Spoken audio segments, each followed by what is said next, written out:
Hello lovely humans, and welcome back to my channel. If you're new here because it's a relatively hot button clickbaity title happening here this week, hi, my name is Jamie Wolfer, and each and every single week I bring budget tips to our wedding planning community here on YouTube. And I am very passionate about what we do. I'm very passionate about my career, and I'm very passionate about helping people plan their weddings in a way that is financially savvy, but also represents their love story to the best of their abilities.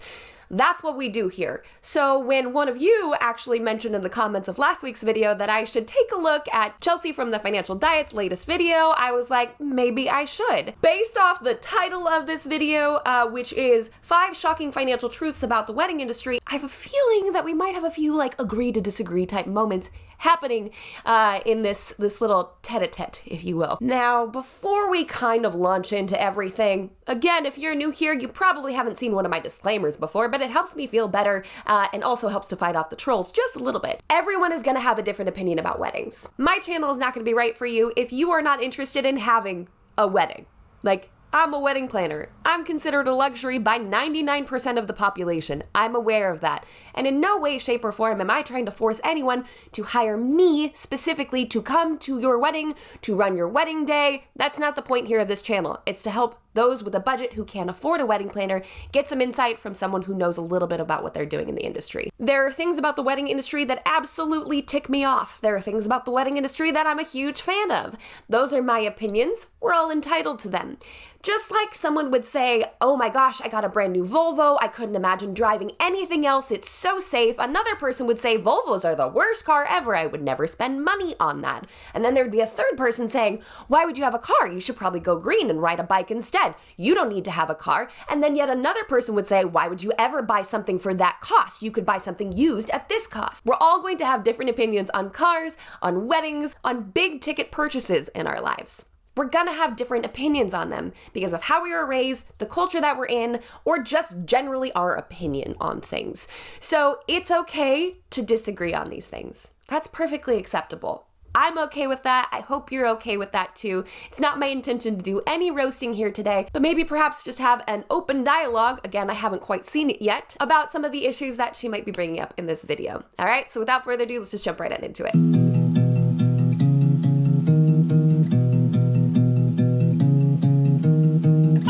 It's Chelsea from the Financial Diet. Weddings are amazing. They're fun, they're romantic, they're beautiful. They're also really expensive, both to throw and to attend. If you've been anywhere near wedding planning in your life, you've probably heard phrases like, it's your special day, and who could put a price tag on happiness? In the 5.5 years that I've been doing this, I have never said those words. Anyone who's been around here on this channel for the last 3 years, you know that I'm like, if you want to spend money on it, I'm not going to shame you out of it, but don't feel like you have to spend it simply because someone else tells you you have to. So no, if you've been anywhere around the wedding industry, that doesn't mean that you're going to be hearing those words. Maybe from somebody, but not from everybody. When it comes to things like the venue, your dress, bridal parties, basically every choice you make is an opportunity to spend way too much money, or at least way more than you planned on spending. She's not necessarily wrong, but I think what's wrong with this line of thinking is that it's almost as if the couple has like no ownership over their decisions, which I'm not a fan of. Like, I like to empower couples to make decisions and not just assume that they're just gonna get sucked into the wedding industry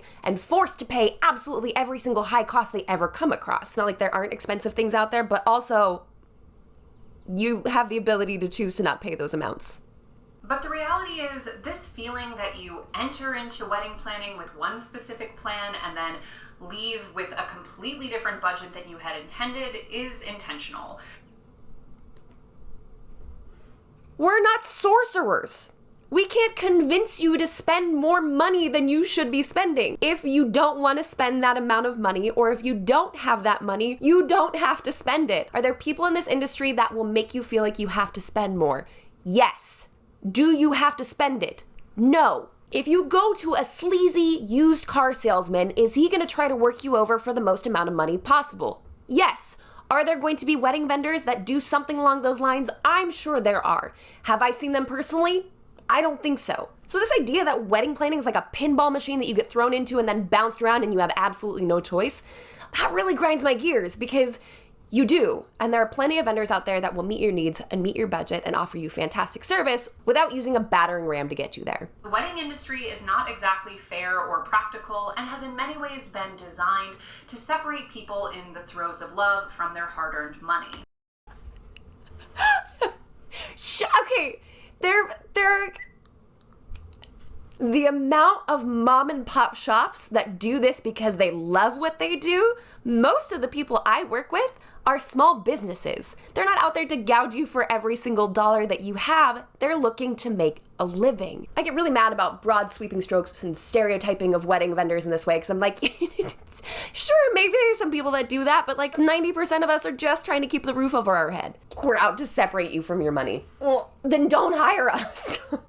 And there is a lot about weddings that you should frankly be willing to reconsider, from the cost to the waste to the pressure you may be inadvertently putting on your guests. So without further ado, let's get into them. Without further ado, all right, Chelsea, I see you. One is that you will always pay more for a wedding than for any other comparable event. According to The Knot, prior to COVID, the average wedding cost more than $33,000. Of course The Knot is going to report that, but is that the average? Is that the mean? You remember in school we were taught the mean, the median, and the mode? And also you have to think about the people that The Knot is actually polling. Is it like a massive amount of $5,000 to $10,000 couples that are participating in this survey? My guess is not, because most $5,000 to $10,000 couples don't see their weddings reflected necessarily on the big websites like The Knot, like Wedding Wire, like any of the blogs. They tend to really focus on the more high-end level of the industry. So who is The Knot polling here? And are we talking about the average of weddings? Is that being skewed by the super, super expensive ones and then we're completely ignoring the $5,000 ones, or they're just getting washed out by the $200,000 wedding? It's important to ask these questions because I firmly believe that the average cost of a wedding, now the more I get into it, it's not that. A lot of you are not going to have that budget. So just kind of keep that in mind. It's important to recognize who's the audience that they're polling and how accurate are those numbers. And while many couples now report that they're planning on spending less post-COVID, there are still certain sneaky costs to watch out for. For example, many vendors and industry representatives have been quoted saying that they anticipate having to raise their prices in the coming years to offset what was lost due to COVID. Maybe. I don't know. But also our industry was smacked by a wrecking ball this last year, so like, on the flip side of that, there's always going to be new vendors getting their business started who are going to be a lot cheaper. So some people may be raising their prices, yeah, but there's still some newbies that are going to be totally affordable. And keep in mind that that's on top of the very real wedding markup. A 2016 Consumer Reports study found that 28% of vendors mark up their services specifically for weddings. So help me if she brings up that CBC, that one report. I did a video about the wedding tax. I won't dive too much into it. I have an opinion on it. We all do. And in Canada, one CBC Marketplace investigation found that some of the exact same vendors charged more for the same services when it was labeled a wedding. I knew this was going to be brought up. I'm not saying that doesn't exist. However, I also know the difference between planning a birthday party and planning a wedding. It's more time. It's more administrative work. There's more actual physical work that goes into a wedding. So this is commonly for things like a caterer, a florist, a DJ, a photographer, etc. However, it is also worth noting that in almost all of these cases, these prices are to some extent open to negotiation and are often haggled down. Maybe they do, maybe they don't, but a lot of us just strive for accurate pricing that reflects our services effectively. But one of the best pieces of advice that I could ever give for any bride-to-be is to go out of your way at every opportunity to not advertise the fact that it's a wedding. Keep the I can't. I don't know if I can keep watching this. Don't do that. Don't do that. Do not lie to your vendors. You don't have to book them if you don't want to pay their costs, but do not lie to your vendors. If you lie to a photographer and you don't tell them it's a wedding, they're not going to show up with all the memory cards that they need. Because typically for a family photo shoot or a backyard function, it's not going to be as many photos that are being taken. So they don't need as many memory cards. They also may not be coming with a second shooter because that's typically what they do at a wedding. They bring two people. They bring more equipment for close-up shots, for far-away shots. So if you told a photographer that it's just a family reunion, that photographer would probably walk away. They'd show up to a wedding and they would walk away. Not only is that just blatantly lying to people because you don't want to pay what they feel like they deserve to be paid, But that doesn't set the tone for a good working relationship once that vendor finds out that it is in fact a wedding. If you don't want to pay that cost, find somebody else. But don't trick them into working for your event for less because you lied to them about it. Quotes down. They don't need to know it's a wedding. They just need to know what they need to give you. Number 2 is that your wedding guests are bearing a bigger burden than ever. While you and your immediate family are probably spending the most on the wedding, there's also a huge cost burden on your guests, especially those in the wedding party. She's not wrong. Being a part of a wedding party, it can be expensive. That's why we over here really try to come up with unique ways of making it less expensive, or, we talked about doing mismatched dresses, allowing those wearing dresses to find their own. I agree, but this is still operating from that mentality of people being forced to do things that they don't want to do. And it also requires an open and honest back and forth communication about what someone can or cannot afford to do. So it is hard because we can't own how people are going to respond to things, but we can also really strive to make things more financially accessible for people. So I agree with this to a certain extent, but it's again that mentality of like couples are out to get a bunch of money out of their wedding party and force them to spend a lot of money, but like, I just don't think that's fair. I have several good girlfriends getting married this year, but the one who is having a bridal party is doing the classiest thing I've ever heard, which is that every bridesmaid, first of all, you get to pick your own dress. Right. It just has to be in a certain color, or it doesn't even have to be a dress, could be a pantsuit or whatever. But you also get a stipend. The bride gives a stipend because she knows she doesn't want to impose on people to buy a dress independently that they wouldn't buy and are probably never going to wear again. That's great that she can afford to do that. Not everybody can. I get it. Sometimes this stuff is really hard to navigate, and I think it's important that Chelsea's calling attention to this. But let's not vilify people here. Let's have conversations. But unfortunately, my friends' wedding plans are more the exception than the norm, and these costs are only increasingly spiraling out of control in a social media age where every single step of your wedding is on full public display. American Express found that even just attending a wedding is an increasingly high expense, especially for millennials who reportedly spend an average of $893 to attend a wedding. But that's true. It's a lot of money, and I think we can find ways to work around this and make it more affordable. Gifts alone are a whole can of worms, where according to The Knot, nearly half or 47% of Americans struggle with gift etiquette. The average cost of a gift from a close friend or family member is about $179, while one from a coworker is $66. If that's the case, then my family and friends really missed the boat at our wedding. I think gift giving has really changed over the last few years. In fact, we're seeing a big movement towards things like Honeyfund, which we absolutely love, where people can just donate what they can if they want to in a much less pressured environment, and drop a link down below in the box. But we are seeing a shift. This feels a little antiquated, it feels a little outdated, and it feels like we're pulling the wrong crowd. If you're getting married and want to be conscious of how much people are spending, be transparent about your own costs and your own desires, because you can always say no gifts. Yeah, absolutely. No gifts, because we have taste. But also, we said no gifts because we have taste. Perhaps you also have enough money to buy those things for yourself. Perhaps you already had those things.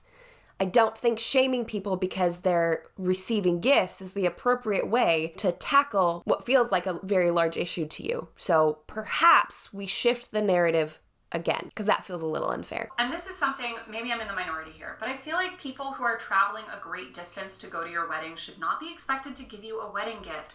Their presence is the gift. It's really expensive for people to go to weddings. Yes, it is. And I agree with that. It's super expensive. And I love the idea of someone's traveling, like they just can't afford to give a gift. That's totally fine. I agree with you on that one, wholeheartedly. Stop shaking every branch of your family tree down for like a $500 plane ticket plus a hotel night, plus them also having to get you a cutlery set. Who's holding this gun that's forcing everyone to do these things? Who's doing it? Where did personal accountability go? I'm a huge fan of, if you don't have the money, don't spend it. But I highly doubt that a majority of couples getting married in this day and age are shaking down, at least none of my clients, not a lot of my viewers. That's not what we're about here. So I think we're missing the mark here just a little bit to imply that they're robbing them of their hard-earned money yet again with the same narrative. I feel like broad sweeping strokes. And I feel like that's a little off the mark. Get your boot off of grandma's neck. So that's not okay. Number 3 is that while wedding insurance exists, it will not help you in a pandemic. Yeah, a lot of insurances are going to be like, no, we can't. It wasn't set up for this. None of us were. And you might also be offered insurance for things like your wedding or engagement ring, but they may actually already be covered under things like your homeowner's or renter's insurance, which is why you should always double check for insurance redundancies. Absolutely. Chelsea snaps on this one. I think more people need to talk about insurance in this manner. I'm not quite sure if that's something you do regularly here on this channel. You're right. 100% right. And it was one of those classic weddings at a big old wedding hall. It was like 200 people. There were like 75 dessert stations. And when I tell you that probably not even 2% of the amount of the desserts that were on display, there was like a churro station, an ice cream station, like a candy station, a cotton candy maker. Like there was all of this on top of the cake, which people actually ate. They ate the wedding cake. When I say that probably not 2% of that stuff was being touched, I actually think that's probably literally true. It sounds to me like you and I are going to be in complete agreement on this. The couple definitely overspent, but that doesn't mean that this is the norm. Just because you can cite a hyper-specific event, that doesn't necessarily mean that this, again, is the norm. My husband and I were talking to one of the catering people, and we were like, what happens with all of this food that's not being eaten? Because that was just the dessert. In the actual, like, pre-dinner and dinner, there was probably just as much waste.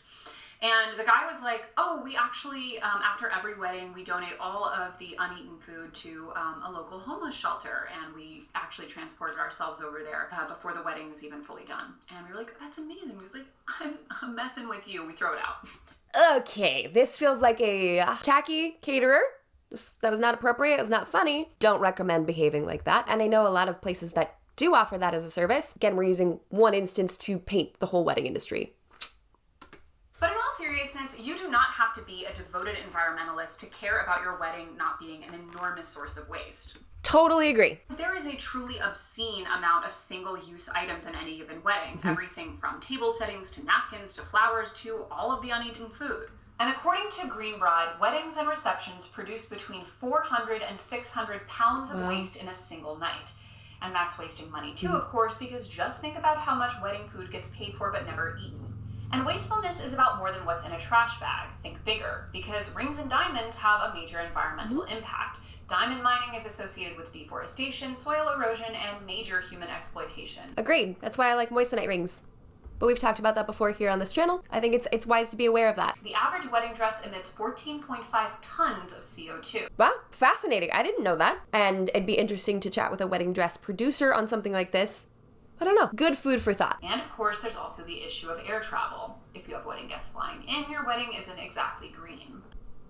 I like figuring out how to be sustainable for weddings, but I think if we kept going down that line of thinking, then everyone who drove to your wedding, they're not being green. Like, they would have to walk to your wedding to be completely green. It can be a very slippery slope if we're starting with, like, if people fly in, then your wedding isn't green. Yeah, well, there's a lot of ways that a lot of things aren't green in general. So I don't think that just having one person fly in automatically tosses out any opportunity for your wedding to be more green or more sustainable. So even if you don't identify as an environmentalist, it's probably a good idea to do an inventory of your wedding and decide how much of it you really need to justify wasting. Yeah, that's a great question. I actually highly encourage you guys do that. Completely agree. An easy solution to this, which I will always advocate for, is simply trimming your guest list down. Yes! Not everyone's going to go the Chelsea Fagan route and have a 30-person wedding, but I do think it's worth considering whether every Tom, Dick, and Harry your parents ever worked with 10 years ago really need to be coming to your wedding, because each additional person just drastically increases the amount of waste being produced. It also ends up costing you a lot more money. So this is coming from I had a 140-person wedding and I absolutely loved it. I'd probably go smaller if I did it again. I understand that small weddings aren't for everybody, and we're not trying to shame you or force you to have a smaller wedding. That's not what I'm trying to do.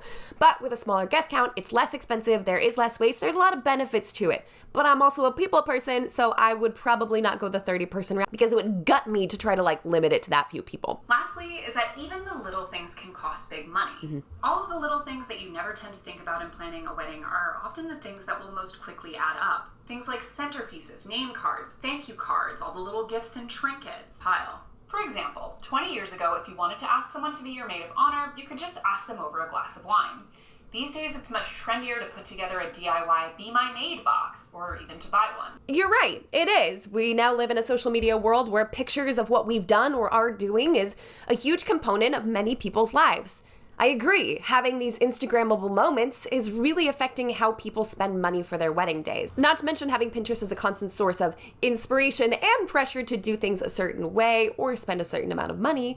We really do need to be reflective on this and decide if that is going to be something that we absolutely have to do, we want to do, we need to do. We need to be asking these questions of ourselves. Maybe walking over the glass of wine would be just fine. Centerpieces alone can cost close to $1,000 to have them professionally done, according. Who are you polling? Who are you asking? $1,000? We are looking at the upper echelon of weddings here, folks, because on average, the centerpieces for the weddings that we work are anywhere from $65 to $150. And that's if the couple is not DIYing them. I mean, we're almost 100,000 people strong here.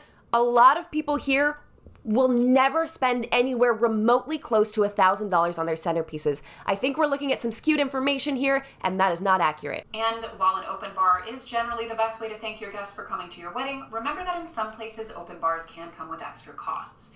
You might be required to take out extra insurance or to have a number of cabs on retainer for the night. And if they're not required, it is still a responsible idea. I actually really don't recommend doing an open bar. I don't think it's the best way to thank your guests. I think that's probably not the right phrasing here. I'm more of like a beer and wine only type fan, simply because how cost effective it is. So it can be open, but you're not spending thousands and thousands of dollars on multiple kinds of liquor, mixers, toppings to make this big lavish bar happen. I think you can find a different way of thanking your guests by throwing a pretty bomb event instead. And I've never had a couple put cabs on retainer. If you're having a wedding and where you opt to save money is by having a cash bar where your guests are required to pay for their drinks, which happened at one wedding I went to, and I'm not saying this is why, but that couple is now divorced. You honestly shouldn't be having a wedding, and that's just my take. How? I'm sure you're nice. I'm sure, I mean, you have a very healthy channel and a lot of people respect what comes out of your mouth, but that is so... That feels so rude, because some people can't afford a bar, but they still want to have a bar. So they're torn between the decision that they have to make. They don't want to do beer and wine only. This is a huge decision that they've made on a very financially stressful day, and they've opted for a cash bar. And then to imply that it was the cash bar that caused the demise of that marriage? If you can't have an open bar, you shouldn't have a wedding? On one hand, you're saying don't spend money, the wedding industry is ridiculous, but if you don't do an open bar, which is one of the most expensive things that you could potentially do on your wedding day, then you shouldn't even have one? And then to imply that someone might get a divorce because they didn't overspend on alcohol? I'm fascinated to watch more of your channel. I'm so glad that yours was brought to my attention. I'm sure you help a lot of people out financially. That was a misstep. And that's putting it nicely. You might listen to all of this and say, I still want my dream wedding with my DIY mac and cheese bar. And listen, you should have everything your little heart desires. But I think it's a great exercise to really take the time to weigh the costs of each one of these decisions and truly decide line by line what is and isn't worth the money. Completely agree with that. It did feel a little pat yourself on the head to say whatever your heart desires, your little heart wants, but you gotta pause and ask these questions. I think she gives us good reason to pause. I may not like how she's doing it or all the things that she's saying, but asking questions is always helpful. Beyond that, if you do want a bigger wedding, that's something you should start a sinking fund for years in advance. If you're looking to spend your money on something a little more practical than centerpieces shaped like a swan and are maybe looking to up your skills, I highly recommend checking out Skillshare. Shaped like a swan? What? Have you been at many weddings at all? I do encourage people to think about it, to question tradition, to question whether or not they want to be spending this money on things, but to shame people or to imply that there's an invisible person out there forcing couples to make these decisions or forcing wedding party members to do certain things or putting a boot on grandma's neck because the couple is trying to shake them down and then in turn saying if you don't have an open bar, you shouldn't have a wedding. Those two sides don't necessarily They don't mesh well together. I am appreciative that someone is calling out the need to be attentive to the overspending. But we also need to make sure that we are aware that people have choices. No one's going to force you to buy a Volvo. Weddings are and will continue to be a luxury item. But I think that we see a lot of couples that are getting scrappy, getting creative, and really making their money work for them. And that is something I want to highly encourage. The wedding industry is not out there to get you to pry your hard-earned money out of your dying fingers, And if you do feel that way, then don't book the vendors that make you feel that way. But the ones that make you feel welcome, the ones that are intentional, and the ones that you feel like are worth your hard-earned money, then those are the ones that you're going to want to partner with for your big day. If you are new here, thank you so much for watching. We do a lot of budget advice here each and every single week to help people navigate the craziness that is wedding planning in this day and age. So I invite you to jump on down there and subscribe. Stick around, hang out for a while, smash that like button if you like the video. Go ahead and give us a follow on Instagram as well. And until next week, bye guys.